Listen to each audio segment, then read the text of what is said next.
Speak sponsored by rxcardclub.com. Get a free prescription drug card and save up to 85% on prescription drugs. rxcardclub.com. UNC Health Hospitals starting temporary visitor restrictions as flu season ramps up.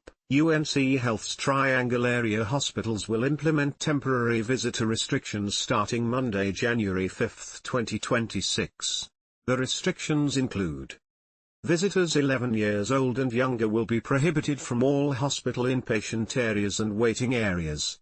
Visitors older than 11 with respiratory symptoms will be prohibited from inpatient areas and waiting areas. All employees at designated inpatient locations will be required to wear a mask while providing care. These restrictions are being put in place due to an increase in cases of flu, RSV, COVID-19, and other viral respiratory illnesses. Children are more infectious and have a less developed immune system, so they are more likely to spread these illnesses.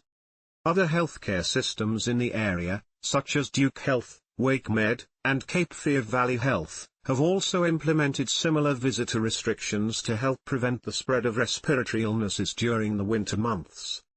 Health experts are encouraging people to get their annual flu shots, as they can still provide good protection even if the vaccine is not perfect. Only 20% of people in the state have gotten their flu shot so far this season. rxcardclub.com.